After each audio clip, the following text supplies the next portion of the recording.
de televisión TV Morfosis, TV Everywhere, televisión en todas partes. Esta mañana comenzamos con nuestra primera actividad de este Foro Internacional de Televisión y la conferencia magistral La experiencia de ley de medios públicos en Argentina y su proyección en América Latina, impartida por Gabriel Mariotto, vicegobernador de la provincia de Buenos Aires, Argentina, país invitado de honor en la edición 28 de la Feria Internacional del Libro de Guadalajara.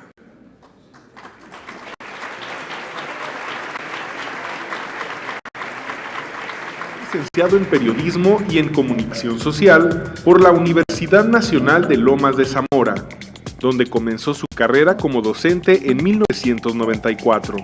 De 2004 a 2009, ejerció como decano de su Facultad de Ciencias Sociales. Fue el presidente de la Autoridad Federal de Servicios de Comunicación Audiovisual, encargada de regular los medios de comunicación en la Argentina. Actualmente, ejerce la vicegobernación de la provincia de Buenos Aires. Gabriel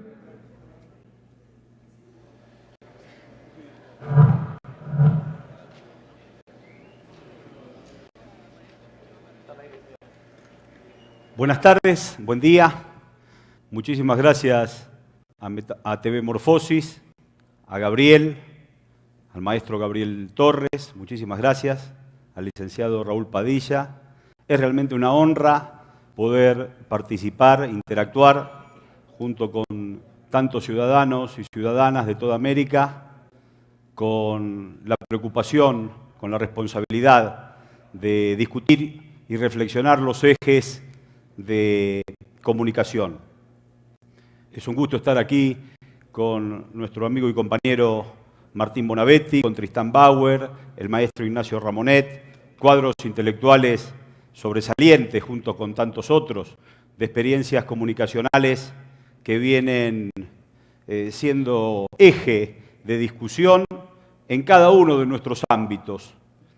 El desafío, entiendo, en esta época, en nuestra América Latina, es que esas discusiones que se dan en ámbitos cerrados, como pueden ser nuestras facultades de comunicación social o nuestros gremios vinculados a la comunicación o nuestros departamentos vinculados a la expresión, las artes y la cultura, esos ejes de discusión que se dan en los ámbitos mencionados, trasciendan a el resto de la sociedad, que sea moneda corriente poder plantear la agenda de la democratización de las comunicaciones en el marco de la vida política de todas nuestras naciones.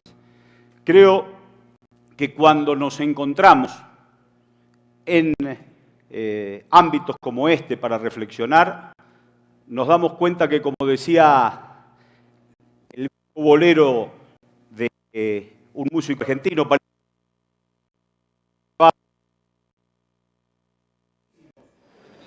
cantantes en nuestra América, a mí me pasa lo mismo que a usted. A mí me pasa lo mismo que a usted. En América Latina nos pasa lo mismo. Lo cierto es que se han empecinado durante años en que no conozcamos la realidad de nuestros hermanos y muchas veces tampoco que conozcamos nuestra propia realidad. Tenemos algún problema de audio, ¿no? Si no, usamos un micrófono analógico.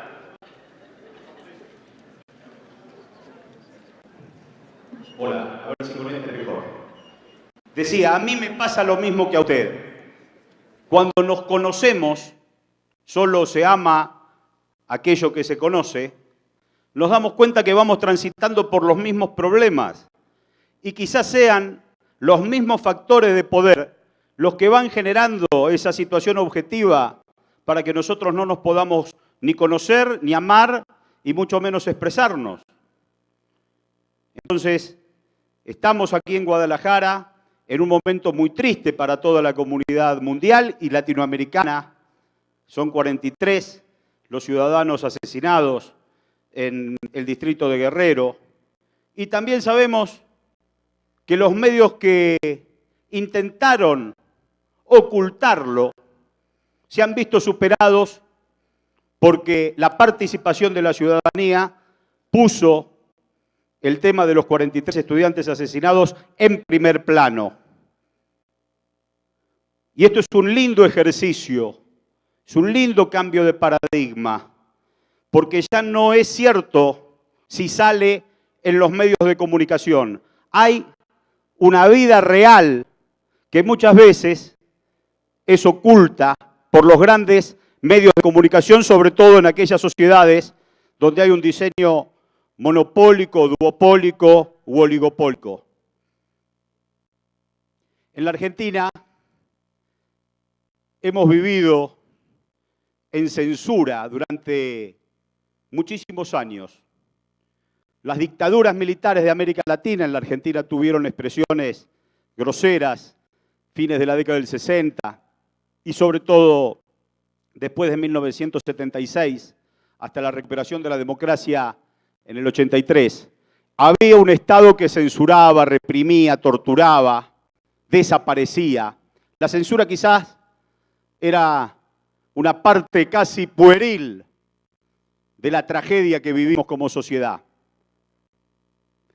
Había antecedentes trágicos de otras dictaduras de los años 55, cuando prohibían por un decreto mencionar la palabra Perón, Eva Perón, 17 de octubre, los símbolos de la construcción política del peronismo que surgió, irrumpió en 1945. El decreto 4161 generó una brutal represión, muchos encarcelados, pero eso trajo en nuestro pueblo la creatividad de salir a eludir esa brutal represión y se veían paredes en las calles que pintadas decían contra la desinformación, tiza y carbón, tratando de eludir esa represión que el Estado daba con el decreto 4161. Pero esa matriz represiva dura hasta hoy. Parece que expresar las opiniones sobre espacios políticos nacionales y populares con tendencia a la unidad latinoamericana en el marco de nuestra patria grande, parece que fuera una brutal transgresión y muchas veces hasta se piensa que decirlos de forma explícita te puede acarrear algún problema. Entonces, la dictadura, con todas estas experiencias que vengo contando en el 76, fue brutal en la censura. ¿Cuándo recuperamos la democracia? Recuperamos nuestras libertades. Pero, naturalmente, transitamos a otro estadio de censura, que es el monopolio. Salimos de la censura explícita, directa, brutal de la dictadura y entramos a una censura, claro que un poco más sutil, pero no menos perjudicial para la sociedad, que es el monopolio. Tal como establece el artículo 13 del Pacto de San José de Costa Rica en la Declaración de Principios de Libertad de Expresión, el monopolio es una forma de censura, porque hay alguien que se queda con la voz que le corresponde al resto. Si hay monopolio, si hay duopolio, es mucho más fácil, entonces, generar, construir la agenda de comunicación. El diario del monopolio en la Argentina, que es el diario Clarín, tiene una publicidad para promover su periódico, donde establecen dos imágenes y ellos dicen: esto puede ser tapa o esto puede ser tapado. Y nosotros coincidimos con lo que dice la publicidad del grupo monopólico del diario Clarín. ¿Cuántas cosas han sido tapadas? Y es ahí donde la cultura popular tiene que construir su trama para generar su propia agenda, que tiene después seguramente su linealidad en la construcción política. Pero los partidos populares en América Latina, antes de conformarse en una en un abanico de ideas que dan sentido a esa posición, es una expresión tumultuosa de la cultura popular. Primero, la expresión de los pueblos y después la construcción ideológica con representación en un partido político. Nuestra experiencia es maravillosa en ese sentido. América Latina conoce perfectamente las corrientes migratorias de distintos lugares del mundo. Esa mezcla, esa mixtura que tenemos en nuestras naciones es realmente un potencial de riqueza cultural trascendente, maravilloso. En la Argentina llegaban de los barcos hermanos que dejaban la vieja Europa plagada de guerras y venían a buscar un horizonte en nuestra patria y se mezclaron hermanos europeos, turcos, gallegos, rusos, polacos, italianos, con hermanos de América Latina, hermanos paraguayos, hermanos bolivianos, hermanos chilenos, hermanos peruanos, hermanos uruguayos. Se mezclaron también con nuestros propios compañeros de toda nuestra patria, del interior de nuestro país, del norte, del oeste, del sur. Todos se mezclaron. Y en esa mezcla surge una expresión cultural que podemos tener como referencia al tango. Una danza, una poesía, una música trascendente, popular, no de una enseñanza enciclopedista y académica, sino en los clubes, en las sociedades de fomentos, en los centros culturales. Esa poesía maravillosa, esa música que sí se potenciaba en los conservatorios barriales y por supuesto esa danza que tanto deslumbra, pero que sin embargo en nuestra propia patria, en la década del 60, los medios de comunicación, las multinacionales del disco, empezaron a despreciar, a que sintamos vergüenza de esa cultura. Y la autodenigración de lo propio como hecho cultural es, junto con las expresiones de censura, uno de los aspectos más graves que hemos tenido que superar. Con mucho entusiasmo, con mucho compromiso, con mucha autoestima. La degradación produce que querramos esconder lo que realmente somos y suplirlo con estéticas que no nos pertenecen, que no las sentimos, pero que de transitarlas tenemos el reconocimiento de un establishment que nos marca cuál es el camino. Y ese camino es alejarnos entonces de esa construcción colectiva que nosotros sentimos. El desprecio por el tango, el desprecio por el chamamé, el desprecio por la ranchera, el desprecio por nuestras músicas, el desprecio por nuestro cine, el desprecio por nuestro teatro. Esa unidad, unificación que en la globalización intentaron unificarnos, cuando la globalización entendida desde nuestros pueblos es precisamente una gran integración, pero producto de lo que nosotros le podemos aportar a esa globalización, sin perder nuestra esencia. Entonces, transitamos una América Latina que ha tenido que superar patrones, culturas, modelos culturales que han atentado muchísimo. Al día de hoy siguen estando, no solo en la agenda política de coyuntura, sino que lo más grave es que horadan en la expresión de nuestra cultura popular. Y con todos estos antecedentes es que universidades y gremios y otros ámbitos pequeños tenían la necesidad de dar cuenta, de dar testimonio, de mirar el mundo para ver por dónde andaba con la idea de encontrar herramientas que nos permitieran salir de ese corset. De tanto padecer y de tanto mirar miramos mucho Venezuela, esa Venezuela que fue después superada por la revolución del comandante Chávez, pero que tenía en el informe Ratelbe del viejo Carlos Andrés Pérez algunas líneas de democratización.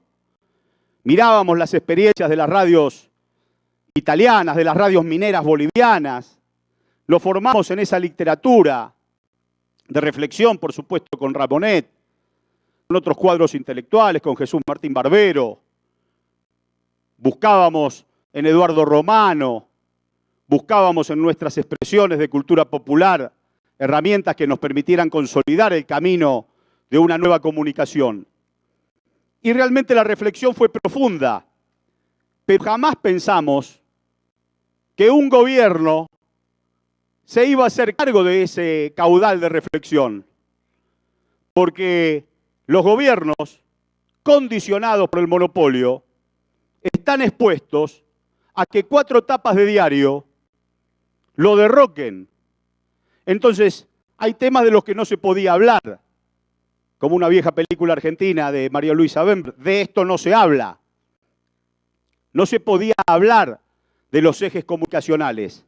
Un legislador joven de la Unión Cívica Radical, Laferrier, de Entre Ríos, presentó un proyecto de ley de rectificación para que si una persona se viese agraviada en un medio gráfico tuviera el mismo centimetraje como para poder expresar su posición. Y fue borrado sistemáticamente de los medios de comunicación y expuesto su accionar para que sea ejemplificador y que ningún otro legislador intentara transitar por ese camino. Entonces los gobiernos se vieron absolutamente condicionados. Algunos intentaron y enseguida flaquearon. Otros rápidamente se entregaron. Pero en el 2003, con la llegada del gobierno de Néstor Kirchner, el cambio cultural que genera una gran ruptura, producto de una crisis terminal, donde la Argentina vivió momentos trágicos en el 2001, producto de las políticas siniestras del neoliberalismo. Esa sociedad rompe las costuras y emerge un candidato que no había sido anticipado por el poder, que no había sido observado. La condición de Néstor de llegar al gobierno es precisamente con una gran capacidad de sorpresa. Y todas esas reflexiones fueron posibles poner ya no en la universidad y en el gremio, sino puestas en la Casa de Gobierno. Se reconstruye la sociedad, empieza, bueno, el cambio de paradigma central es la salida del neoliberalismo, la incorporación definitiva a la patria grande con el Mercosur como referencia, la integración con Venezuela, con Brasil, con Bolivia, con Ecuador, con Uruguay. Esa posibilidad de decirle que no al ALCA en el 2005, las manos de los 3 presidentes, de Lula, de Chávez, de Néstor, diciéndole que no al patio trasero del libre comercio y generando una política de industrialización, recuperando puestos de trabajo, valor agregado a la producción primaria.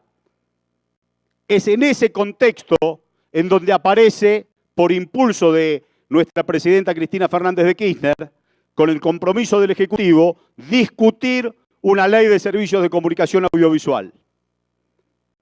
Lo que generó, por supuesto, una gran reacción, una reacción que cada uno podrá valorar en los términos de la agresión, pero que generó que el grupo monopólico se pusiese como objeto la salida del gobierno de nuestra presidenta para que no avanzara la discusión sobre la ley de servicios de comunicación audiovisual. Quiero contar este contexto porque no es fácil, ni alegre, ni divertido, no es ir a Disneylandia a discutir sobre medios de comunicación cuando los poderes concentrados neoliberales en América Latina están tan arraigados y los vínculos entre sectores de la justicia que vienen de la dictadura, sectores de las Fuerzas Armadas o de la policía y sectores de los medios de comunicación transitan un lugar muy distante a el camino que se han marcado las políticas de nuestros presidentes latinoamericanos, presidentes que no solo se parecen a sus pueblos, sino que son sus pueblos. Entonces no es fácil, pero Cristina Fernández de Kirchner lo planteó con mucha responsabilidad. Alguien lo tiene que hacer. No vinimos aquí a calentar sillas. Y puso la instrucción para llevar adelante la discusión de la ley. Se estableció un texto matriz en donde la legislación comparada fue muy importante. Los Estados Unidos tienen una ley en donde el monopolio no es posible. Cuando discutíamos con los grupos concentrados en la Argentina y ellos planteaban que no tenía que haber ley bajo ningún aspecto, decíamos, traduzcamos del inglés la ley norteamericana y la presentamos.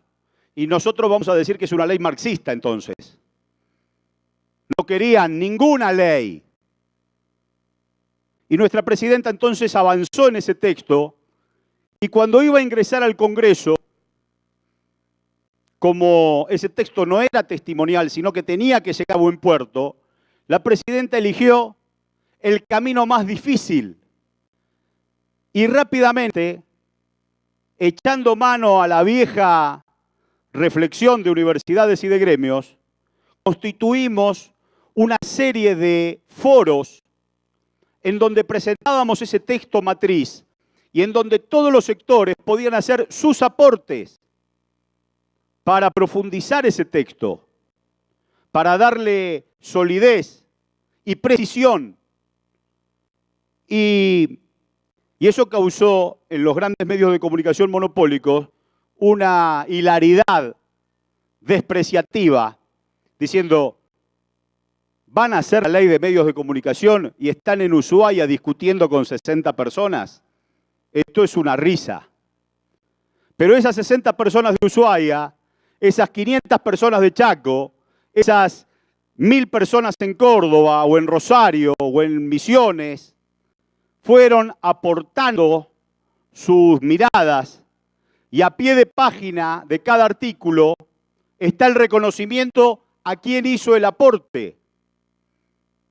Esa construcción colectiva generó un texto que le permitía a los legisladores, ya no como el viejo Laferrier condenado y expuesto con su cabeza en una pica en una plaza para que todo el mundo mire qué mal le va a los legisladores cuando se meten con los intereses de grupos concentrados, sino que esa gran participación popular le dio el respaldo a los legisladores para que cuando venía la presión del monopolio, ellos tuvieran un pueblo movilizado que sabía de qué se trataba. Y la discusión llegó a la mesa familiar, y la discusión llegó al trabajo, y la discusión llegó al estudio, y se hablaba de medios de comunicación, cosa que en 27 años de democracia no habíamos podido instalar, porque la agenda la ponían ellos. Y esta vez la puso la política. La política en lo más puro de su construcción, que es a corazón abierto, que es previsible y que es la discusión de ideas. Y en esos foros, cuando recibíamos aportes que estaban enfrentados a la filosofía y al espíritu del proyecto, esos aportes nosotros se los entregábamos a legisladores de la oposición para que los esgrimiesen en un debate honesto en el Congreso. Y los que coincidían con el texto de la filosofía que estábamos impulsando, por supuesto, formaron parte del texto definitivo de la ley. Y es ahí donde se generan las herramientas. Una vez sancionado la ley en el 2010, 10 de octubre del 2010, por supuesto ingresó en una espiral judicial en donde muchos jueces dictaron en contra de articulados de la ley. El Estado respondió en tiempo y forma, criticó el fallo de la justicia, pero cumplió a rajatabla con esos fallos. Y si bien la justicia es lenta y tiene sus tiempos, en 4 años, en una audiencia que llegó a la Corte Suprema, al Tribunal Superior, en donde los abogados del Grupo Monopólico Clarín tuvieron que confrontar contra distintos cuadros intelectuales que habían llevado adelante la tarea de la ley de medios. Compañeros de la televisión pública, compañeros de universidades, la gran tarea de Damián Loretti, de Graciana Peñafort, en donde frente a los magistrados del Tribunal Superior quedaron expuestos los argumentos de un sector que tenía en la caja registradora de sus cuentas el horizonte y de una sociedad que quería vivir en democracia comunicacional. Y la ley fue sancionada con un fallo favorable en todo su articulado y pudo entonces implementarse. Estamos en un proceso de adecuación para que aquellos licenciatarios que tienen más medios de lo que corresponde, los que generan una posición dominante, puedan desprenderse. Estamos en ese tránsito, hemos esperado 4 años el fallo de la Corte y ahora está el procedimiento administrativo, porque la columna vertebral del monopolio formaba parte en la Argentina de aquellas plataformas que distribuían las señales. El 84% de los hogares en la Argentina tiene televisión paga, el 18% satelital, el resto en cable. Entonces, esa plataforma de distribución permitía que a los hogares recibiesen la cantidad de señales que ellos proponían en su oferta, pero además producían la mayoría de esas señales. Y nosotros como ciudadanos asistíamos en el zapping a un hecho ilusorio, porque elegíamos de la oferta canales que estaban producidos por una sola empresa, que era la misma empresa que los distribuía, y condenaba a los canales de la competencia o a no figurar en ninguna grilla o a figurar en grillas que era de imposible acceso, salvo quirúrgico, poner el canal 68. Pero los canales, los 20, 25 primeros canales, todos producidos por ellos. Y cuando uno vive en dictadura y le cercenan los derechos, y cuando uno vive en democracia y le cercenan el derecho producto del monopolio, que parece un hecho natural, ni siquiera sabe que puede ejercer como sociedad esos derechos y reclamarlos y esgrimirlos. Nos entregamos mansamente a que eso era lo natural. Tal es así que en el año 2000, esos grupos concentrados, el Grupo Clarín, muy primo hermano del duopolio, el Grupo Clarín empieza a adquirir una cantidad de casi 300 licencias de pequeños cables de ciudades muy chiquitas. Lo fue absorbiendo. ¿Por qué? Porque tenían un contenido, su empresa tenía un contenido que era de vital importancia, el fútbol.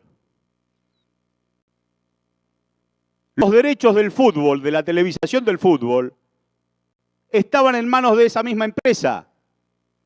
Entonces, al cable pequeño no le vendía el fútbol. Y nadie entonces se abonaba a ese cable, buscaba otras alternativas para acceder. Entonces fundían a ese cable y lo compraban por 2 pesos. Y así fueron construyendo más de 300 pequeños cables en la empresa Multicanal Cablevisión, que eran de su propiedad. El 80% en las ciudades, el 60% en el interior, tiene Cablevisión y Multicanal. Entonces, con el fútbol como espada de Damocles del sometimiento, conformaron y agigantaron ese monopolio. No conformes con esas absorciones de pequeños cables, nunca declaradas en la Autoridad Federal de Radiodifusión y con dinero de paraísos fiscales, presionan al débil gobierno de Fernando de la Rúa para que ese Comité Federal de Radiodifusión, que regía la aplicación de la ley de la dictadura, suspendiera la venta de pliegos para nuevos cables. O sea, no solo ellos absorbían todo lo que había, sino que impedían que otras empresas pudieran tener el pliego para poder llevar adelante por vínculo físico una distribución de señales. Porque si no, la tapa del diario iba a ser mucho más dura para el gobierno de la Rúa. Entonces, un gobierno que no tenía espalda, o que no quería tenerla, o que no tenía rumbo, se vio sometido también a esa otra grosería: no vender pliegos para nuevos cables. Y así el monopolio adquirió una dimensión trágica, junto con sus espejos radiales y con más de 300 licencias en todo el país. Y el diario. Por supuesto que por nuestra Constitución no se pueden legislar leyes federales que restrinjan la libertad de imprenta. 1860, la ley máxima de la Argentina, nuestra Constitución, no permite entonces la legislación sobre medios gráficos. Ese medio gráfico, por supuesto, funciona, pero en el marco de ese brutal monopolio, donde la tapa de ese diario es reproducida por esas 300 licencias en todo el país, generando la agenda. Y el fútbol. Fútbol, compañeras y compañeros, ustedes saben de la pasión argentina y latinoamericana por este deporte.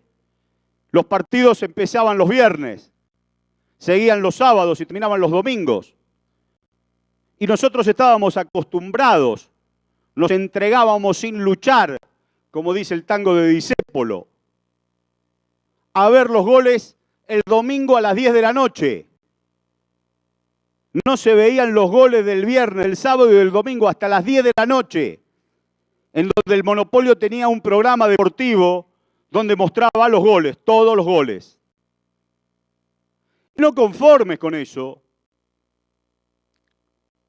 no solo se podía ver el fútbol si uno tenía cable, sino que después le pegaron una vueltita más, que es una gran provocación.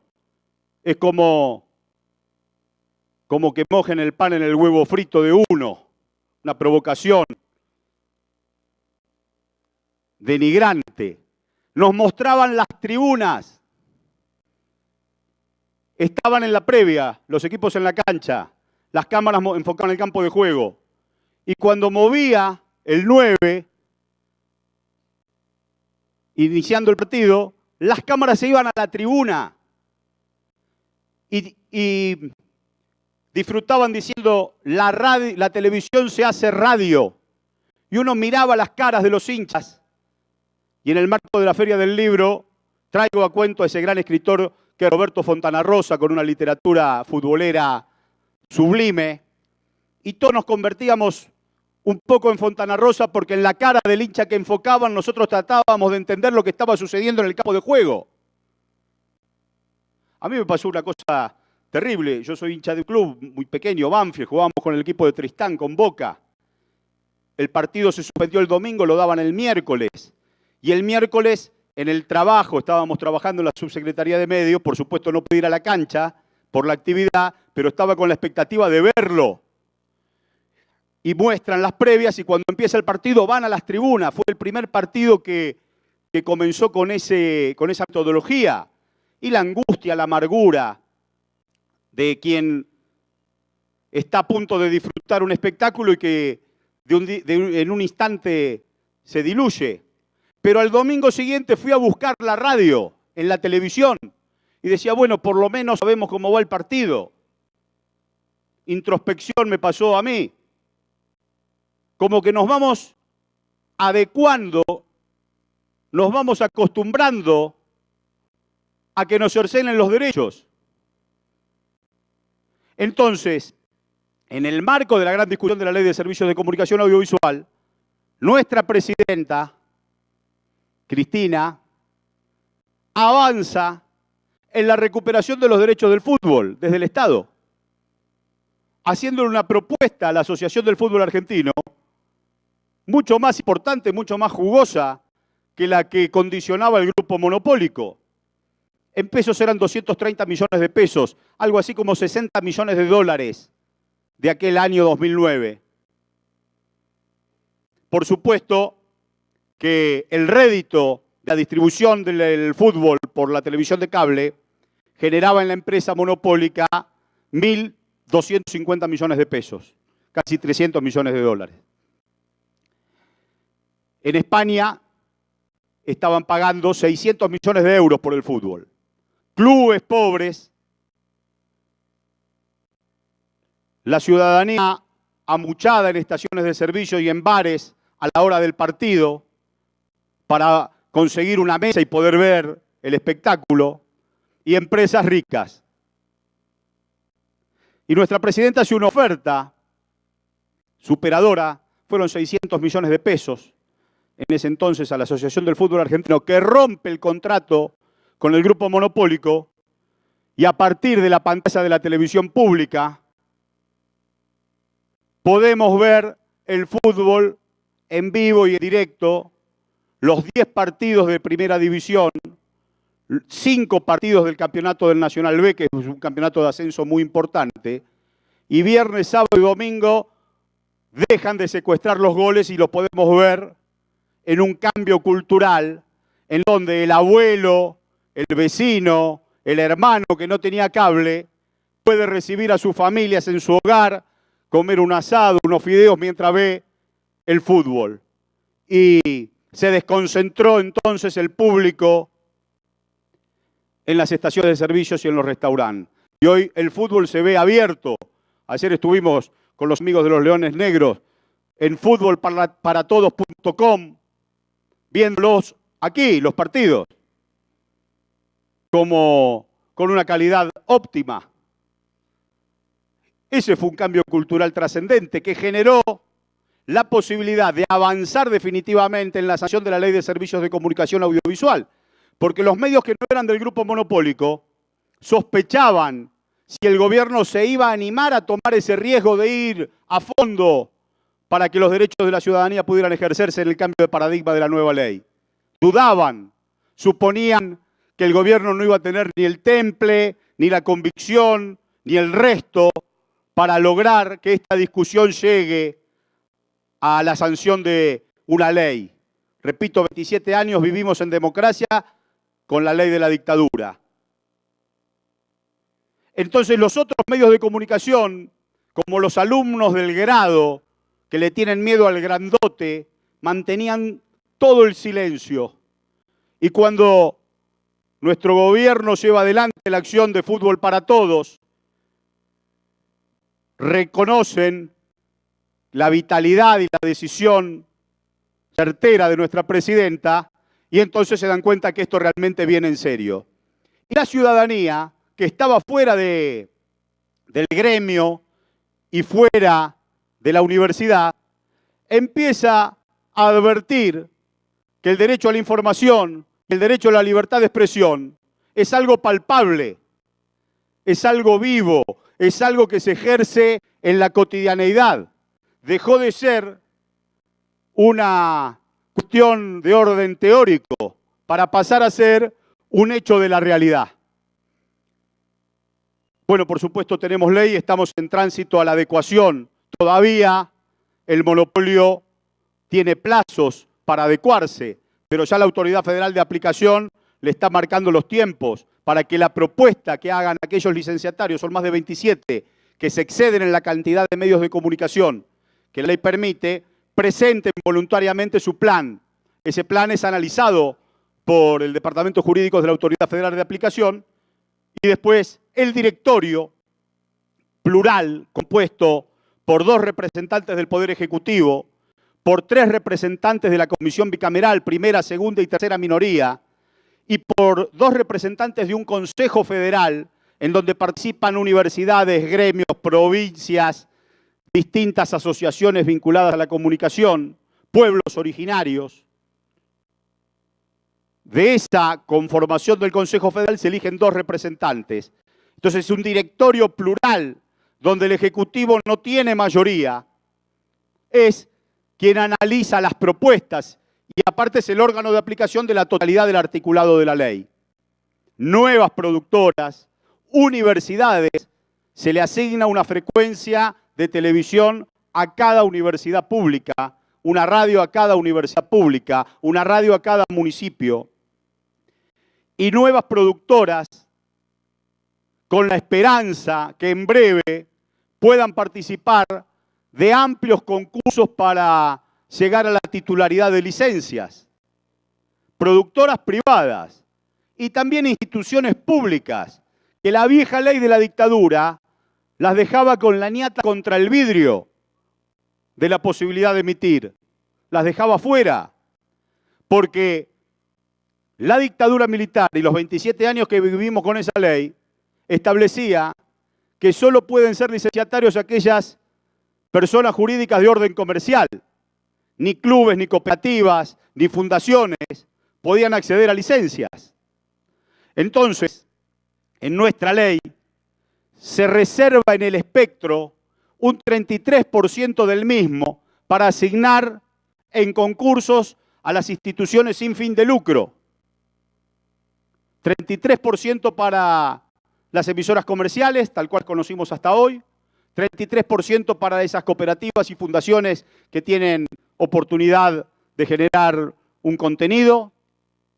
El Estado también, en cabeza de sus universidades públicas y de las provincias y por supuesto de la nación, como licenciatario, y el resto del espectro de ese 33% restante también puesto a consideración de la ciudadanía.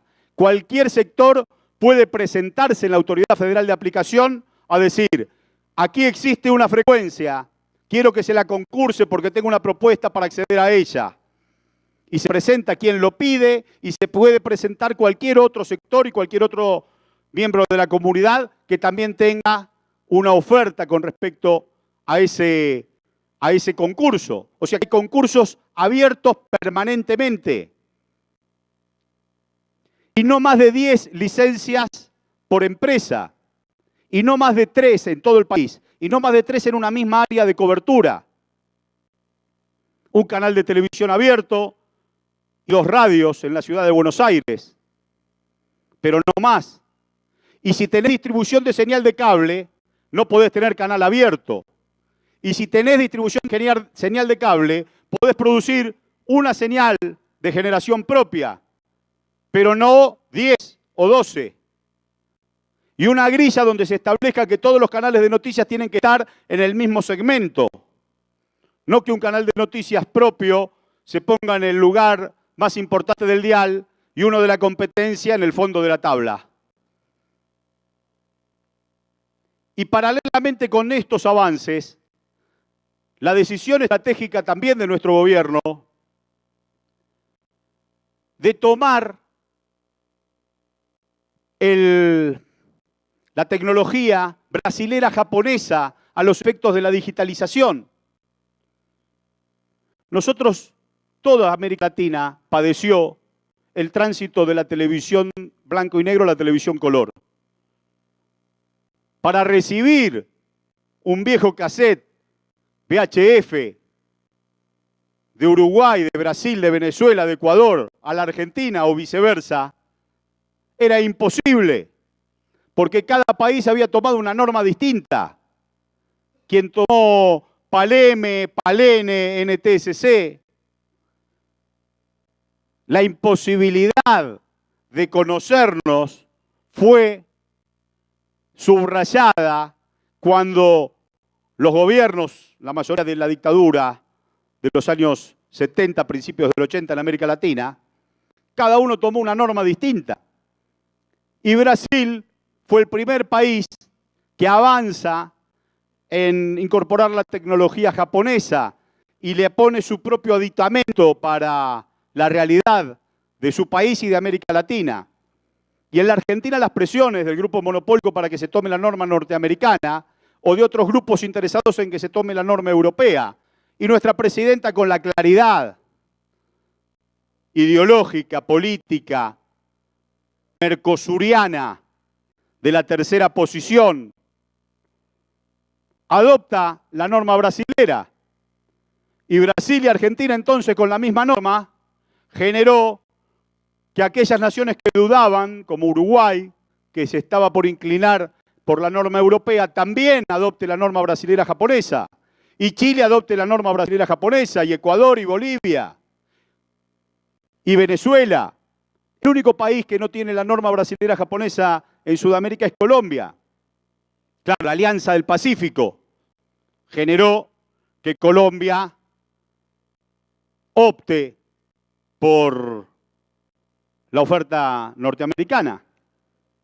Pero hoy tenemos esa herramienta en donde el sueño de un canal que vuele, o varios que vuelen por los aires de nuestra América Latina, producida de forma diversa y plural por distintos ámbitos de las comunidades de nuestros pueblos, es una realidad efectiva. Puesto en palabras parece difuso y parece lejano, pero también parecía lejano ver el fútbol cotidianamente en nuestros hogares. Y sin embargo hoy es una realidad que ya está asimilada y que ningún gobierno que quiera conculcarnos los derechos va a poder quitárnoslo. Como no pudieron quitar la jubilación, como no pudieron quitar el aguinaldo, como no pudieron quitar las vacaciones pagas, como no pudieron quitar las 8 horas de trabajo, como no pudieron quitar todos los términos de inclusión, de integración y de justicia social que nuestros gobiernos nacionales y populares le otorgaron al país en la década del 40, y este gobierno, que es el espejo y la continuidad de aquel, de Perón y Evita, Néstor y Cristina, hay una continuidad absolutamente profunda, con la asignación universal, con las nuevas jubilaciones, con la posibilidad de recuperación de esos puestos de trabajo, con los aumentos jubilatorios cada año. Esos derechos es imposible de conculcar. Cuando los pueblos acceden a esos derechos, no se puede volver atrás.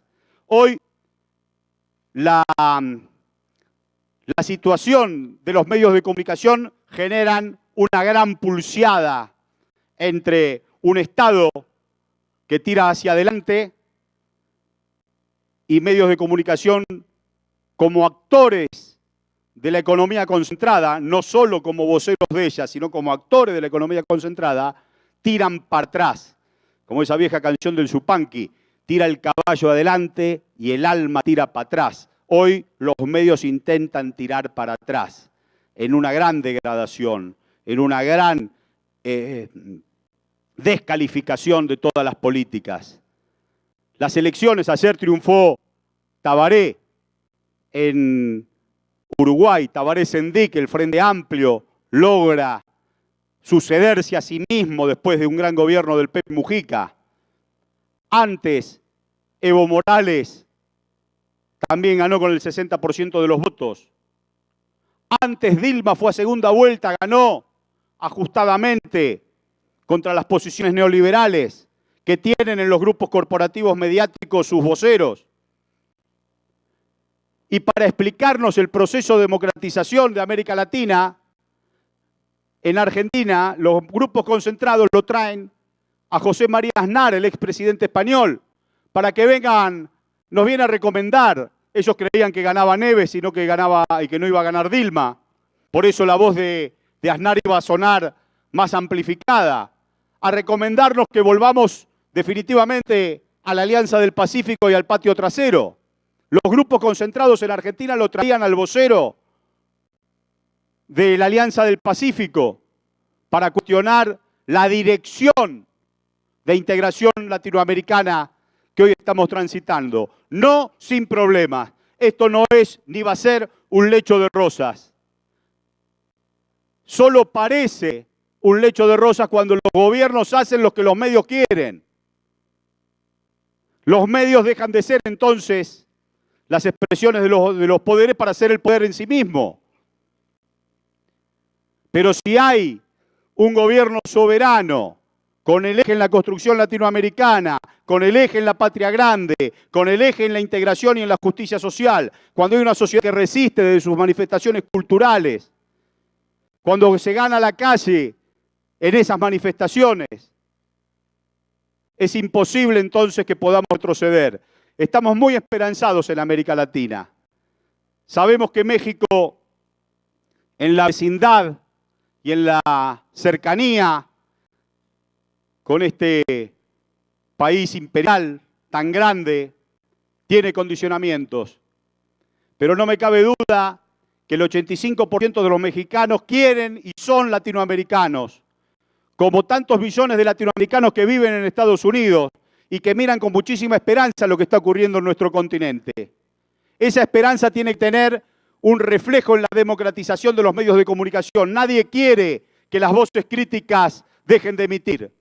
Solamente queremos que en el marco de la pluralidad y la diversidad aparezcan nuevas expresiones que han sido degradadas permanentemente y donde nos podamos conocer. Y la música chilena y el teatro colombiano y la poesía peruana y el cine brasilero formen parte de nuestra cotidianidad.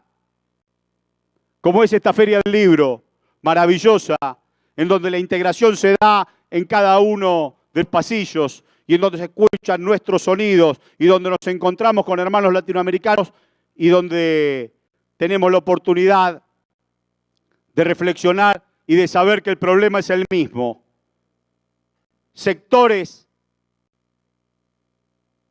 de las Fuerzas Armadas y de la policía que añoran el viejo esquema, sectores de la justicia que también protegen el viejo status quo y que no se animan a avanzar, demorando las acciones de integración y de justicia social en su aplicación, y sectores de los medios de comunicación que nos estigmatizan, nos esconden, nos ocultan y también nos limitan.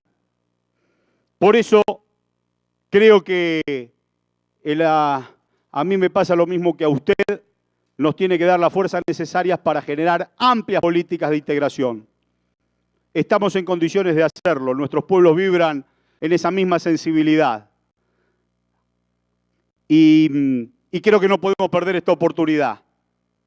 La soñaron los libertadores. No es casual que en 1810 hemos pegado el grito de libertad, tanto México como Argentina y otros países.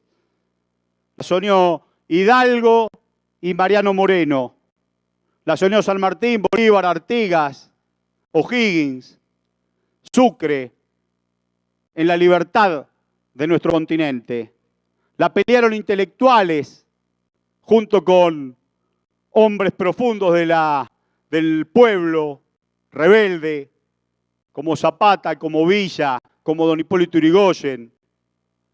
La pelearon intelectuales, escritores gigantes, como Gabriel García Márquez, o Cortázar, o Leopoldo Marechal. La peleó Perón, Getúlio Vargas, Ibáñez. Pero esta conformación de este tiempo, con todos estos antecedentes de la historia puestos en valor de gobierno, nos dan la oportunidad de avanzar en esa democratización comunicacional que sostenga la expresión cultural popular de reivindicaciones de nuestra América Latina. Más que nunca estamos cerca. Por eso el imperio pone todas sus garras en tratar de dividirnos, de horadarnos, de descalificarnos.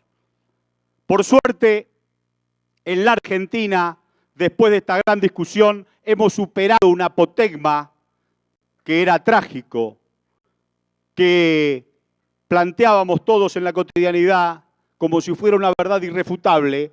Lo leí en el diario, lo dijo la radio, lo vi en la televisión. Hoy cuestionamos todo lo que leemos, todo lo que vemos y todo lo que escuchamos. Lo cuestionamos en la gran resignificación que tiene nuestra cultura popular. En la universidad, cuando pibes estudiábamos los distintos ejes de la comunicación, el esquema de Saussure nos parecía caduco, emisor, mensaje, receptor. Pero cuando descubrimos a Barthes, nos planteaba que frente al mensaje, la connotación es la primera de las denotaciones, que no había una denotación clásica sobre lo que se escuchaba y que después se reelaboraba en una connotación, sino que la connotación es la primera de las denotaciones. La connotación puesta a la vanguardia es el elemento vital que nos permite resignificar.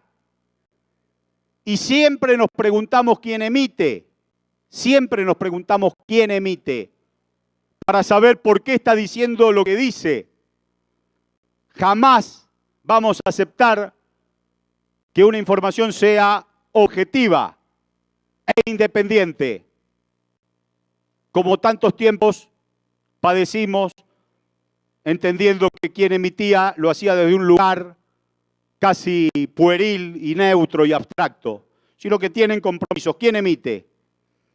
Entonces esta TV Morfosis de múltiples plataformas generando contenidos que nos da la interacción, tiene que profundizarse y desarrollarse, pero garantizando esa pluralidad y evitando el monopolio.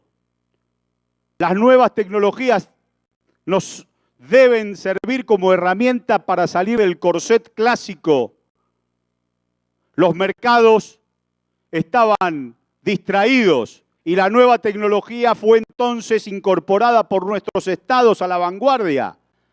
Con Tristán hablábamos siempre de la necesidad de recuperar las bandas de UHF que servían para enlaces de orden menor, pero que estaban asignadas a propiedades privadas. Y desde el canal 20 al canal 60 lo tenían distintas empresas. Entonces, desde la Argentina recuperamos esas frecuencias para que hoy la televisión pública, nuestro emblema de democratización, proponga en la plataforma de la televisión digital terrestre un abanico de señales.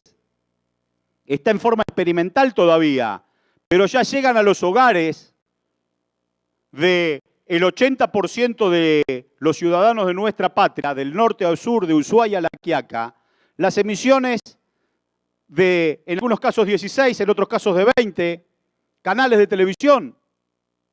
Por Telesur pudimos ver la tragedia de los 43 compañeros asesinados. Por la televisión rusa también lo pudimos ver. No lo pudimos ver por los canales privados argentinos, ni lo pudimos ver por los canales privados internacionales. Solo los canales del Estado, levantando esa bandera que en las redes sociales también emergía con gran potencia.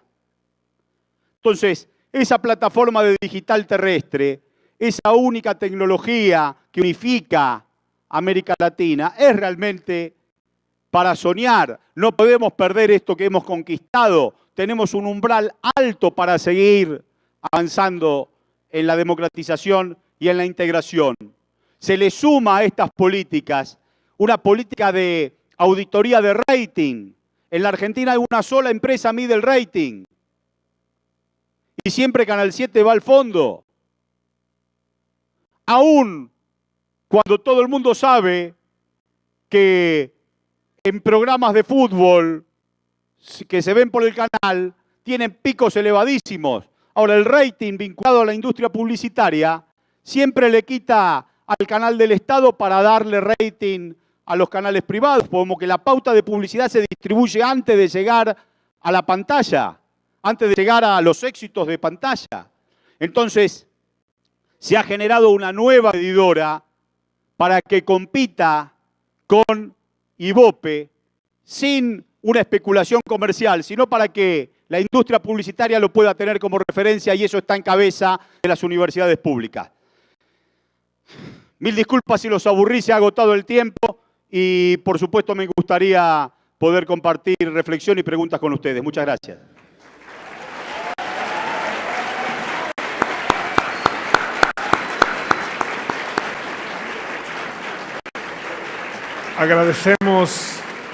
Agradecemos al vicegobernador de la provincia de Buenos Aires, Argentina, por esta muy interesante conferencia magistral sobre la experiencia de la Ley de Medios Públicos en Argentina y por supuesto su proyección en América Latina. En breves minutos tendremos nuestra ceremonia de inauguración. Los invitamos para que permanezcan con nosotros en las actividades del 8º Foro Internacional de Televisión TV Morfosis. Gracias.